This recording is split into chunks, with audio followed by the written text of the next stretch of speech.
and welcome to our English news coming to you from Canal Algérie. First, the top stories of the news.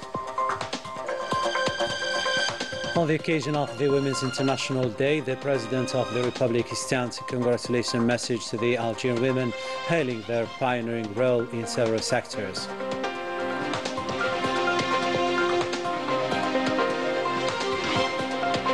Tonight's history window is devoted to the heinous atrocities of colonial France, the consequences of which are always felt by the Algerian people. After nearly 2 years of the El House devastating earthquake, the victimized families are still living in precarious conditions.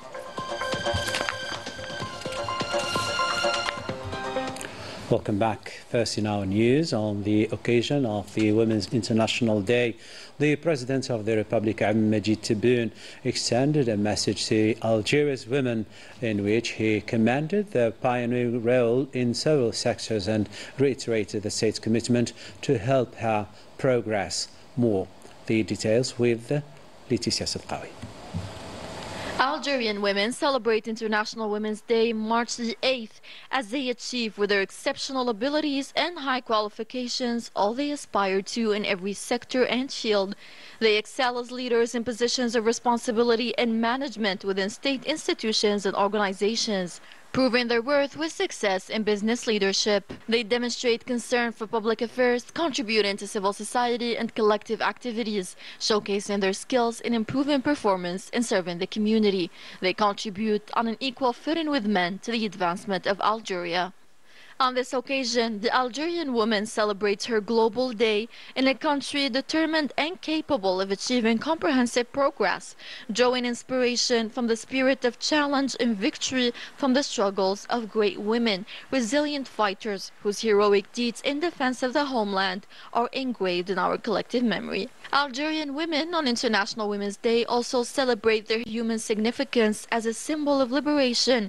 Proud of the Algerian woman's struggle during the glorious War of Liberation, she presented immortal examples of courage and sacrifices, becoming a model remembered in the history of fighting activists. The brave women who place the honor and dignity of Algerian above all else, making their struggle for independence the highest of rewards and the noblest of goals. Such as the first martyr of popular resistance in the War of Liberation, Lalla Fatma Soumer, Zaire Shayib, to the late militant martyr Malika Qaid, to the revolutionary heroine Hassiba bin Wali, to the beautiful icons Bouazza, Bouhired, Boubasha, and Toubal, to the revolutionary women like Zahra Dharif Bitad and Louisa Iri Lahres and their sisters in cities and provinces and rural areas of the glorious Algeria.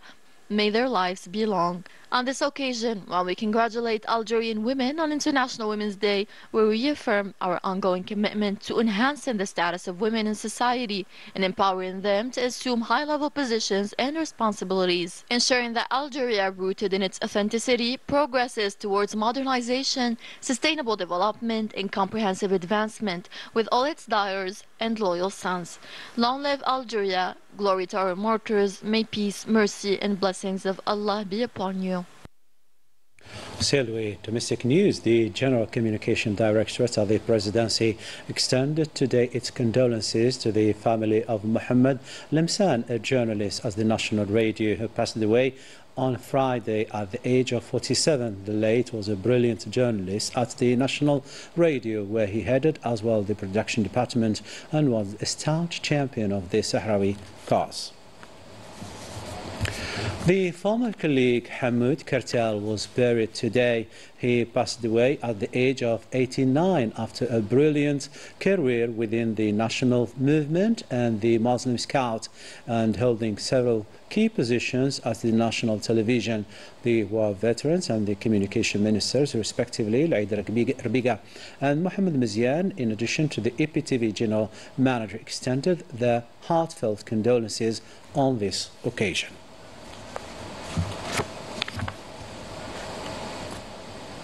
To our window history, colonial crimes in Algeria will forever remain a dark chapter in the world history. Bloody massacres and entire villages erased off maps and people forcibly displaced. Countless atrocities, the traces of which preserved until today in French museums. Manal Mafa with more details.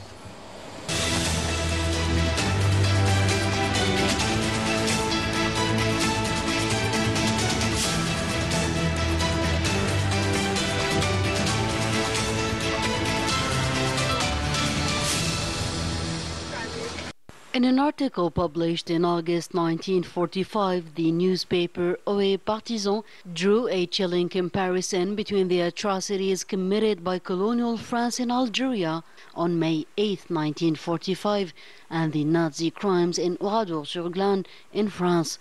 Entire villages were razed by the colonial army, Algerian bodies burned, acts of brutality that within a single week became one of the greatest crimes of French colonialism. I dropped special canisters as ordered, targeting a smoke marker. That was war for us as pilots. As I pulled away, I saw someone running, their back on fire. I had burned a man. Yes, I saw it. We thought about it afterward. We had burnt people alive.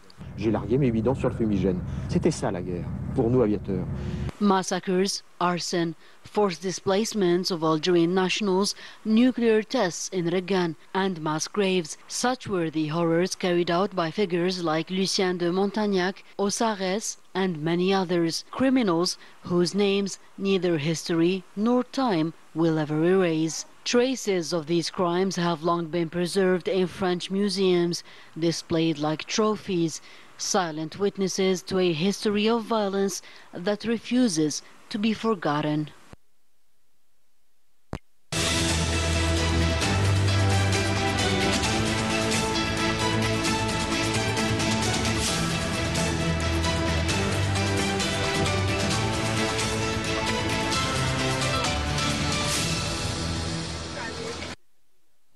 You are still watching Canal Algérie. Coming up in our news.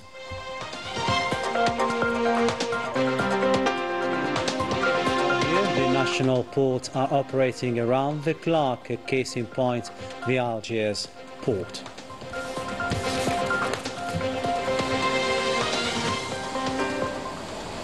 Welcome back to our news. Several families are still struggling in Morocco after the Al House earthquake, living in towns with no perspectives of the future.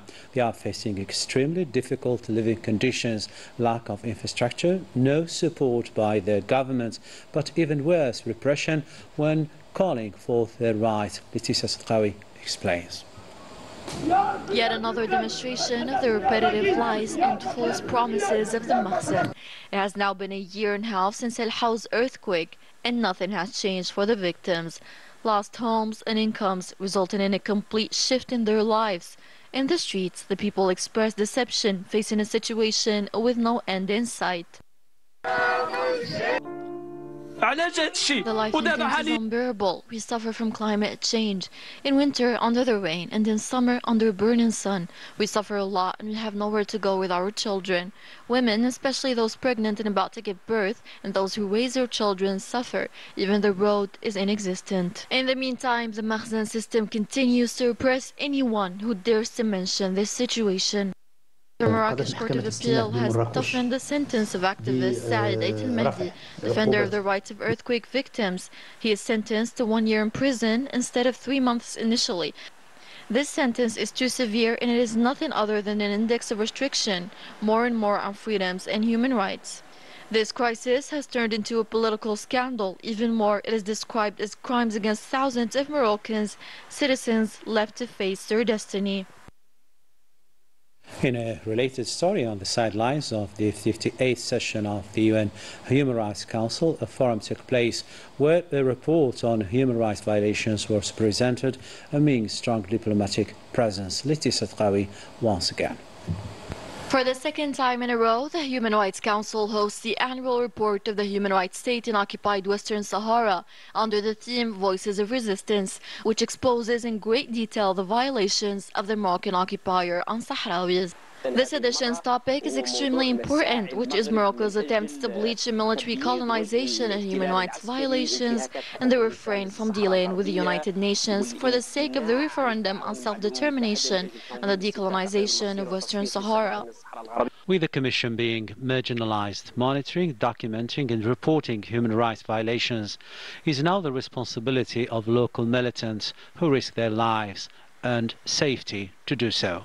Participants reaffirmed the importance of constant monitoring of repetitive violations, stressing the need for the international community to take action and hold accountable the perpetrators of these crimes. We demand more powers for MINURSO to include documenting the human rights violations in occupied Western Sahara. Despite the calls of the UN General Assembly to respect Sahrawi's right to self-determination, the main countries in the conflict are working against it. The forum wound up with a presentation of the recommendations presented to the UN, the EU and the Human Rights Council, calling for urgent measures to protect Sahrawi civilians. Back to Algeria to delve into the economic world. The 24-hour, 7-day work system at Algeria's major ports boosts efficiency and economic performance, strengthening resources and expediting container processing ensures a steady supply of essential goods while supporting the country's strategic goals. Story by Manal Mafa. The continuous work system with economic wages, social security and job stability is a measure that enhances port competitiveness and establishes a purely economic approach to managing port institutions. This improves their efficiency while reducing ship docking times at ports. This pace will greatly contribute to economic activity at the port level, with the expected impact being a reduction in the cost of goods upon receipt for the final consumer. مرجوة من هذه الوتيرة هي إنقاص تكلفة البضائع عند الاستلام. Strengthening the workshops with human and material resources and doubling efforts in order to accelerate the pace of container processing. Today, as part of the Provincial Committee, we are ensuring the implementation of the President's directives for the 24/7 operations at key ports. To ensure essential food supplies, Algeria Transport Logistics has issued strict instructions to expedite ship unloading and processing. ولتوفير تموين السوق الوطنية بكل المواد الغذائية الأساسية. This work system will undoubtedly enhance the efficiency of major port institutions in achieving Algeria's economic and strategic goals. With this, we come to the end of our English news. Enjoy your suhoor meal. Tomorrow, another day of the news. Keep tuning to our channel, and bye-bye for now.